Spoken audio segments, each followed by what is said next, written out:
Some people insist that studying grammar is pointless. Like babies, you can pick up a language naturally, while others swear by grammar textbooks and memorizing conjugation tables. So, who is right?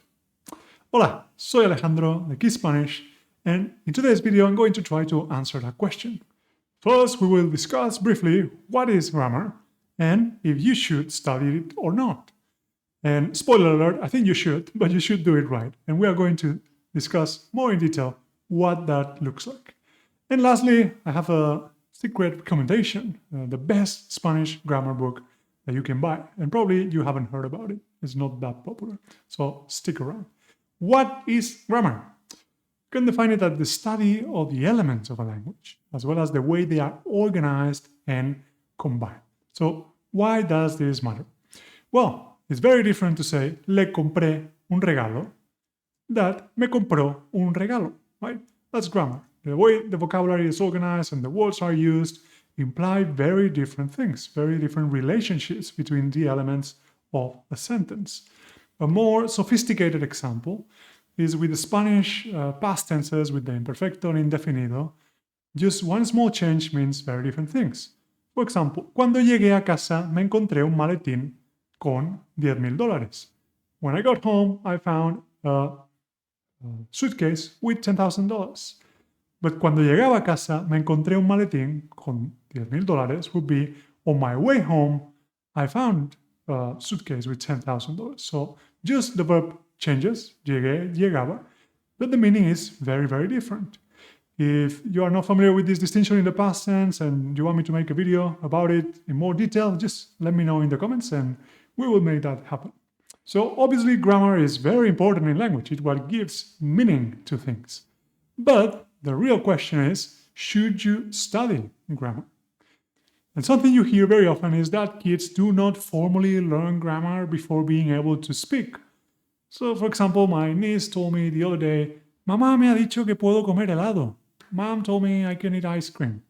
And I was very impressed, and I told her, wow, has usado muy bien el pretérito perfecto de indicativo con el pronombre de objeto indirecto, right? She used very well the pretérito perfect and the indirect object pronoun, right? Me ha dicho. And obviously she said, what are you talking about? Right? What's the pretérito perfecto and the indefinido and all that stuff? I don't know. I just say this and it works. So it's obvious with kids and with other anecdotal evidence that you can acquire a language naturally. Kids hear lots of examples, language models, and throughout the time or with time, with many, many examples, they do develop this intuition for correct language. So to the question, is it possible to acquire the language without explicit grammar instruction? So can you become a fluent speaker without studying these rules formally? The answer is obviously yes, because you can see examples with any kid, right, that will end up being a native speaker. And you can also hear about anecdotal evidence of many people who has learned the language and who has never formally studied grammar. So is it possible? Yes. But to me, a more interesting question is it the most effective way for an adult to learn a language?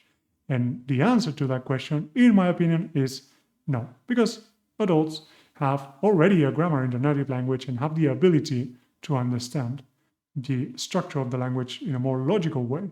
And we can take advantage of that cognitive ability. So learning grammar can be helpful.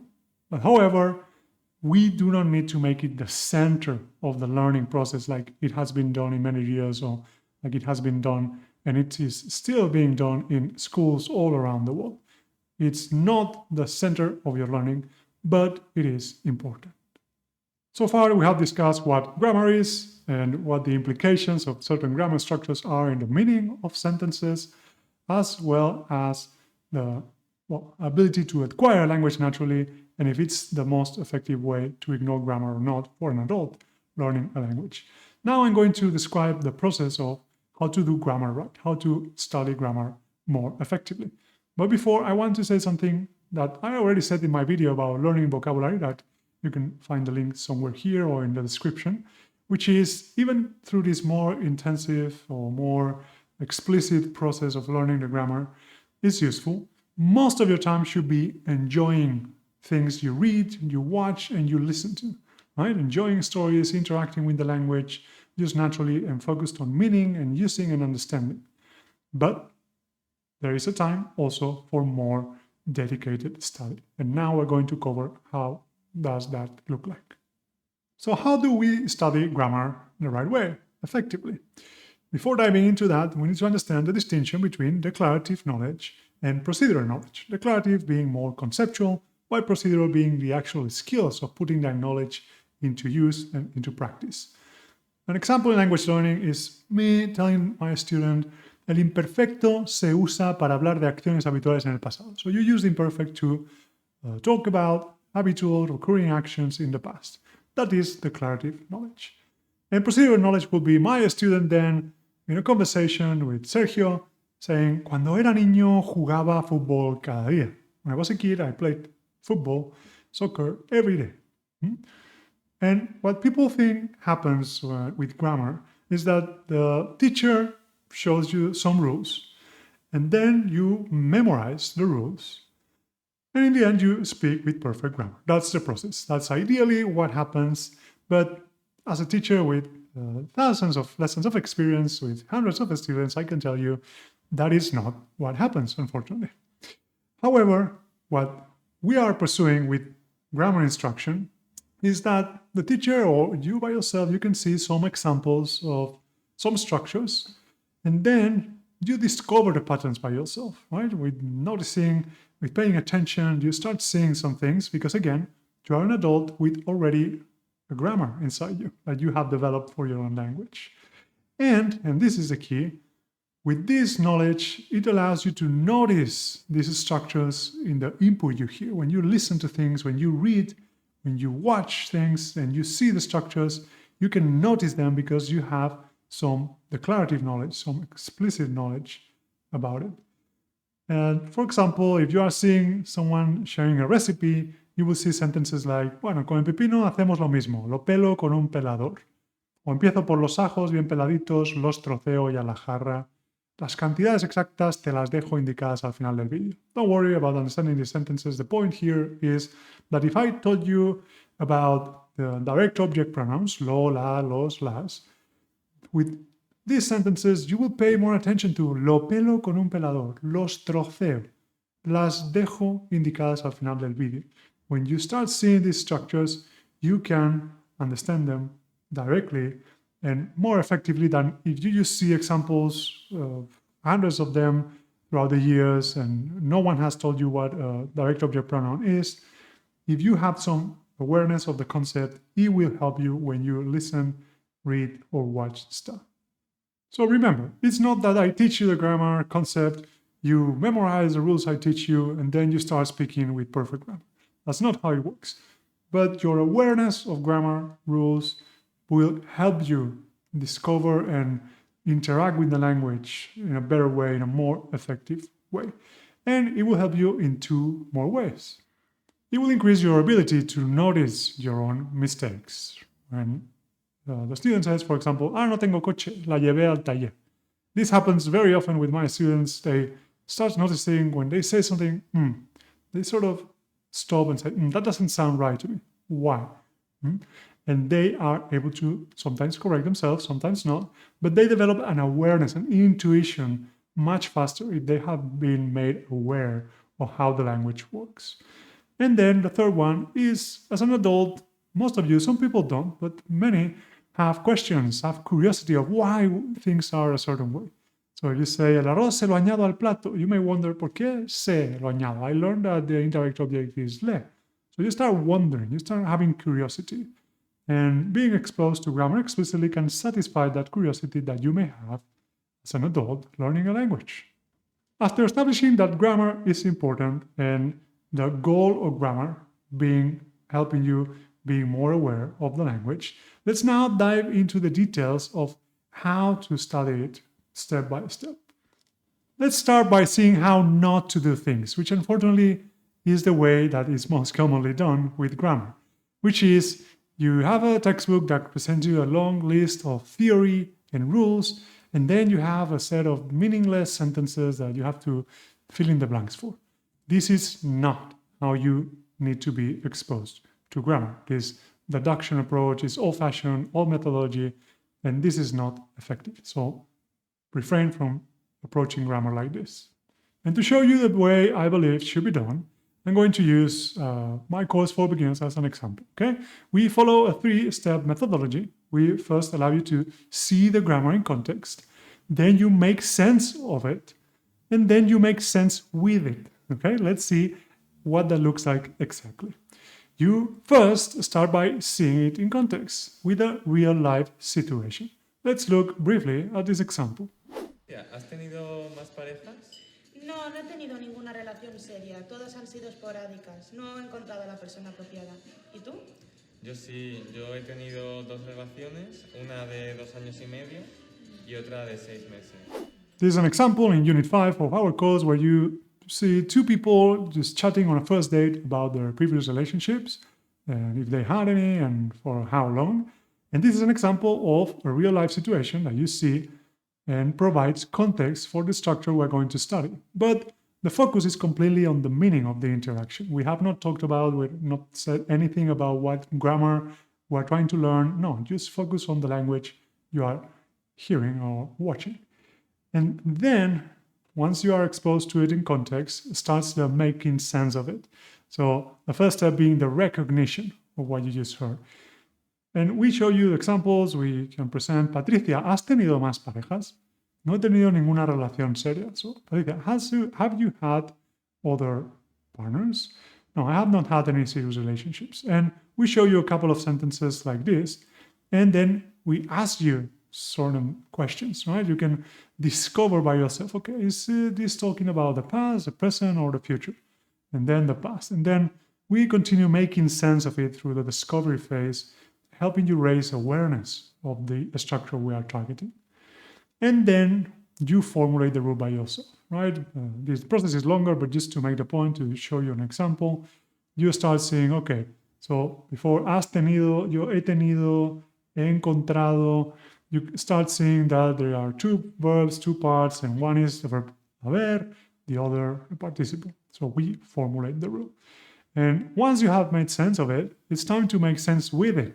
So you start practicing this structure, first in a more controlled way. For example, we have this kid that is writing some sentences, but she's still learning and she has made some mistakes. And in this, you need to correct them. So, hoy he hecho un dibujo, me ha decido, and you start saying, okay, this is wrong, this one is right. You start trying to use this language. And the last step would be a less controlled approach. So I ask you, tell me 3 experiences you have lived this year. Cuéntame 3 experiencias que has vivido este año. For example, he viajado a Barcelona. I have traveled to Barcelona. You are using now the pretérito perfecto, which is the structure you have first discover, recognize, see, saw in context, etc. You are using it. So you see it in context, you make sense of it, and then you make sense with it. And this is a much more effective approach where the focus is on meaning, and when instead of being just presented with theory and then you fill in some blanks, you have to think through the language, right? Focus first on the language you have seen in context, a real life situation. Then you start thinking about it and start noticing things, and you formulate the rules by yourself through an inductive approach. After that, you have to practice it a bit, first in a more controlled manner, and then in a more free way, right? Trying to say something that is meaningful, like what you have done this year, and that will imply using these structures correctly. I wanted to show you the example with my course because it's the one I know better, but there are many other resources you can use following these same principles of focusing on meaning and thinking for the rules by yourself and trying to put them into practice in more meaningful ways than just filling in the blanks. And as I promised at the beginning of the video, I'm going to share the best Spanish grammar textbook out there. It is called Gramática Básica del Estudiante de Español, de Difusión. Now, if you are a complete beginner or a beginner, they have an English version that's called Student's Basic Grammar of Spanish. Again, the same publisher, Difusión. But it's a bit hard to get in the US, I believe. But, well, this Spanish version is also very good. And why is this grammar much better than many of the others out there is because it adds visual aids to explanations and activities that require you to think. Two examples of this is we discussed the different past tenses, the meaning that they convey, the imperfecto, indefinido, and you can see here how they represent it visually. Like one tense is like a picture in one moment in time, and the other a movie that moves the story forward. So it's represented much more visually. But the best thing, and what makes this very different from any other textbook or grammar reference book, is that it makes you think. It's just not enough to conjugate the verb properly without understanding any of the sentence. It actually requires you to think about what the language means and implies. So for example, in this activity, you are required to associate the use of each of these past tenses to the meaning.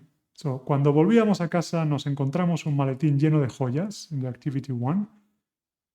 One, if you say volvíamos a casa, is meaning that el maletín estaba en casa. The suitcase was at home.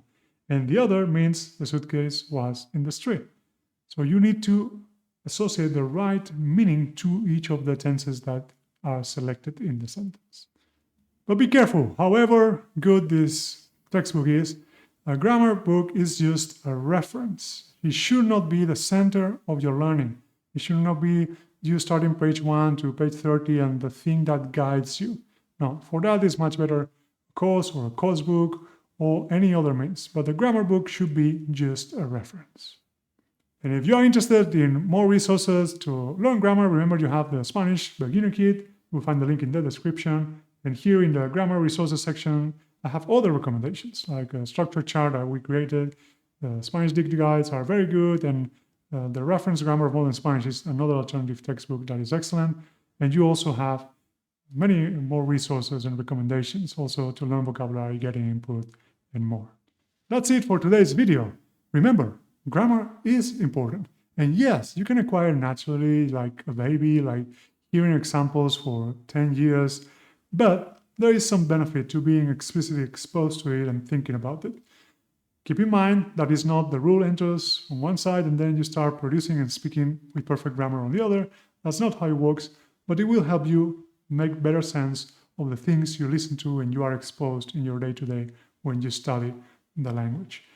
Also, we have discussed the best way of being exposed to it, seeing it in context, then making sense of it, making sense with it, and a good grammar book for reference, not as the center of your learning, but as a good reference. So if you have enjoyed the video, please give it a like. It's gratis, it's free. And if you are into grammar, there are many videos in our channel, especially one about por and para, which is one of the trickiest subjects in the Spanish grammar that you can watch next.